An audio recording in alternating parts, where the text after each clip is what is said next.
Malfurion versus Garrosh. Victory or death! I must protect the wild. Okay then, hello and welcome to a Hearthstone video. My name is Boo, and today, my lovely subscribers of YouTube, I'm here to announce that I have made an adult decision. But first, before we get into that, I am playing Druid against Warrior, just climbing the ladder in Ranked, with a Beast Druid deck that I put together myself, which is not majorly different, admittedly, from traditional Ramp Druid, but the major changes being I'm using Druids of the Fang and some beasts like Hornet Creeper, Stampede and Kodo, Malorn, and amongst other things, as opposed to the traditional Ancients of War and a Taunt Druid, or a Force of Nature Savador combo, which have been cut in favour of the beasts, and I get an incredible start with Wild Growth turn 2, into Kodo, which stomps either of these two pesky warrior minions into the Druid of the Fang on turn 5. Pretty remarkable start, but I will weave in and out of gameplay talk because I have something more important to announce. It's very important to me at least, and well, I imagine it'll affect you guys as well if you're fans of the channel. Today, I quit World of Warcraft. I unsubscribed from the game.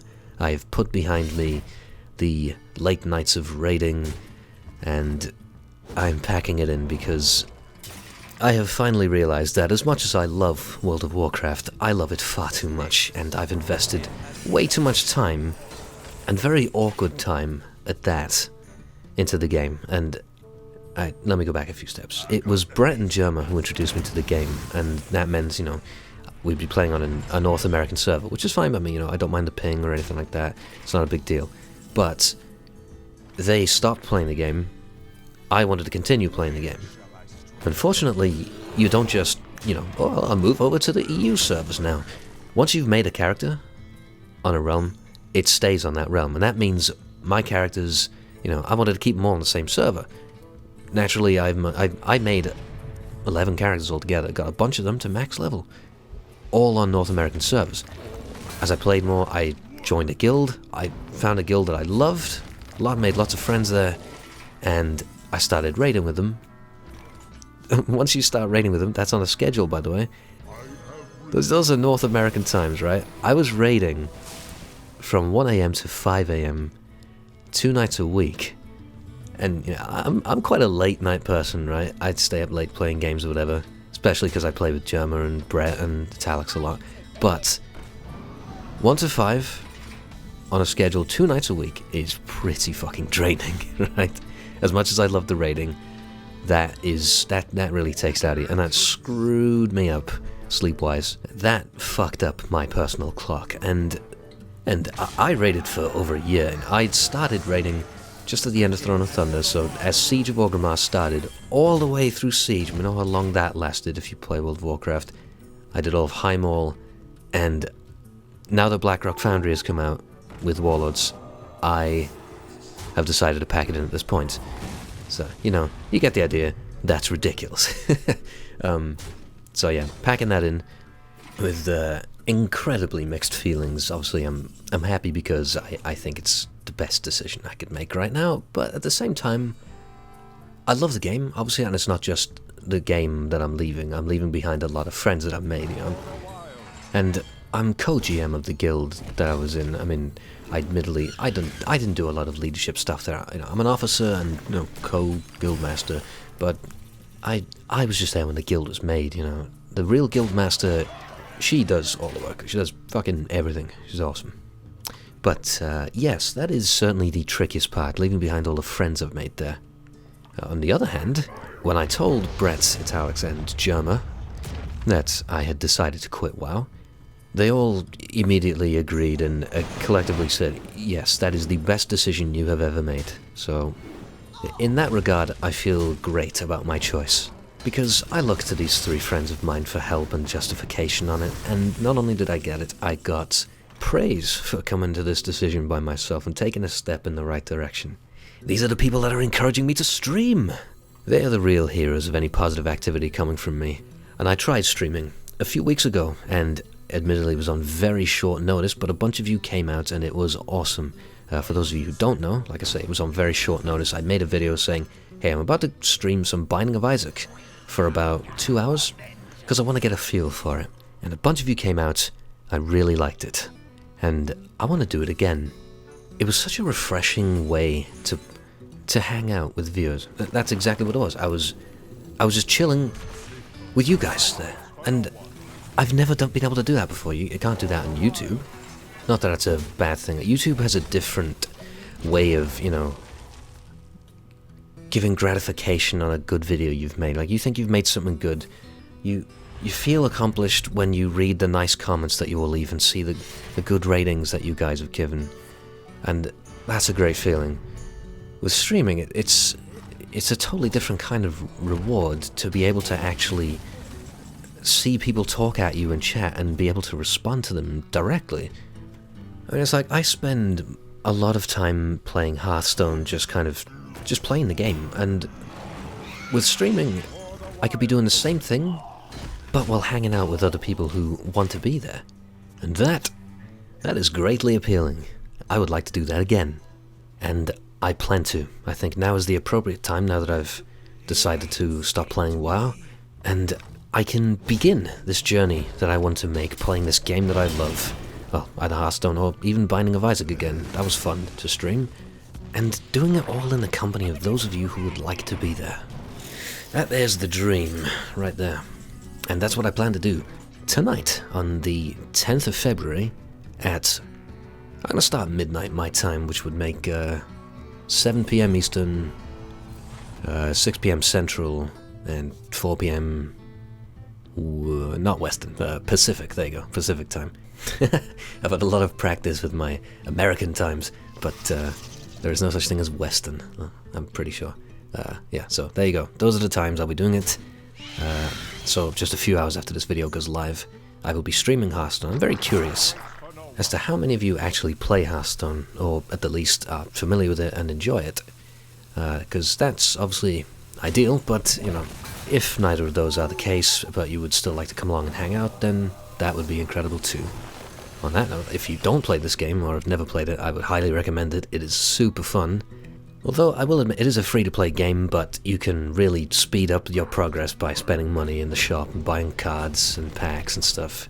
Yeah, it can be expensive if you want to get into the game quickly, but honestly, I spent a lot of money on this game. I don't regret a single dollar, or pound, or yen, Australian dollar, Monopoly money, whatever your choice of currency. I would say it's totally worth it. The amount of hours I put into Hearthstone, and will continue to in the future, couldn't possibly put a price on it. Oh, I should clarify, I do not work for Blizzard, I promise. For those of you who do play Hearthstone and would like to know a little bit more about me and my progress in the game, I have put countless hours into this game. I've played thousands upon thousands of matches, yet still I am convinced that I have watched other people play Hearthstone more than I've played it myself, remarkably. If you follow the Hearthstone community at all, then you're definitely familiar with Trump. I am fairly certain I have watched Trump's entire channel. I mean, every single video, Arena and Constructed, I've watched it. that is a ton of watching. Goodness me, that's so many games. If that doesn't confirm my addiction to Hearthstone, I don't know what does. I freaking love this game. But as for how I actually play the game, I like both Ranked and Arena. I have made Legend in Ranked. That was 1 month where I relentlessly played Handlock without holding back. I mean, I'm the kind of person who would love to innovate and get there with a deck that I made entirely by myself. I would get a big sense of accomplishment out of that, but that is definitely no easy task. And I thought, you know, I would like to see if I could just get to Legend. If I just tried it, no matter what deck I played. So I thought, I like Handlock. Handlock's a good deck. I think it's really interesting, cool. So I'll go for it. And I did. So I'm glad I could do that. The next step, however, the real test, is to see if I can try and do it with a deck that I've made myself. This Beast Druid started as a completely different deck to this. When I first wanted to try Druids of the Fang as, you know, the main overarching theme, I thought, they're going to need to be the top end of my deck. They're going to need to be the biggest punch in what I thought would be an aggressive deck. So I tried kind of going down an aggro path, and I even had Leper Gnomes and Loot Hoarders, Power of the Wild, because Power of the Wild you can turn into a beast if you so wish. I had Ironbeak Owls, these low-cost beasts. I even put Jungle Panthers in there. What else was in there? 2 Savage Roars. I didn't do Force of Nature, just thought I'd have enough minions. Low-cost ones, naturally with aggro, and Savage Roar them. With Druids of the Fang just being sort of, hey, so have a surprise 7/7 on turn 5, despite me having all these low-cost minions rushing you down. I thought, yeah, that'd be way too much on the handle. I also had King Mukla and Lost Hall Striders. These minions that you don't see because they're inefficient. And after playing it for a while, really trying to work at it, it just wasn't happening. King Mukla is so awkward. Lost Hall Strider just dies to, piloted shredders, which are really popular right now, amongst other things like Death's Bite and Eviscerates. Yeah, unless I had a perfect draw, where I would absolutely stomp an opponent, I would get hammered out of any mediocre to a bad draw. And I just don't like playing aggro. I'd much prefer playing slow control decks.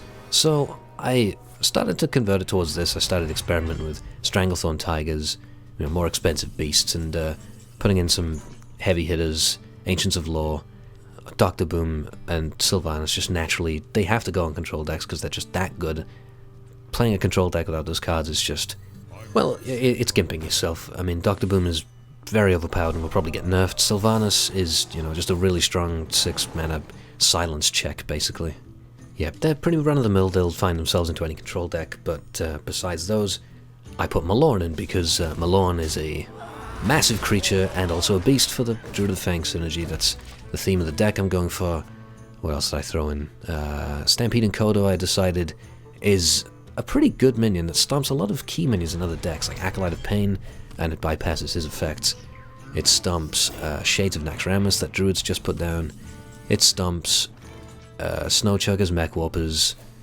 There's another key one. Annoyatron's another awkward minion that dies. Shielded Minibot, another very awkward minion that instantly dies to Kodo. It's a good minion, it's a beast. Sure, I'll throw it in. Yeah, it's worked well so far. Besides that standard removal, 2 Wrath, 2 Swipe.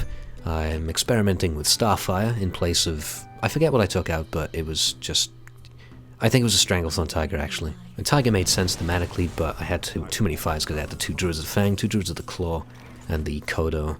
You get the idea. Anyway, we've reached the end. Shit, this was a long commentary. Okay, well that's fine.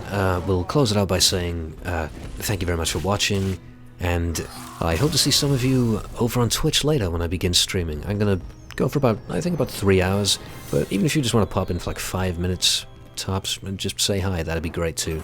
If you're interested, the link will be down below in the description. I'll probably have an annotation on the screen. Link to my Twitch is down there, as well as times that I'll be starting.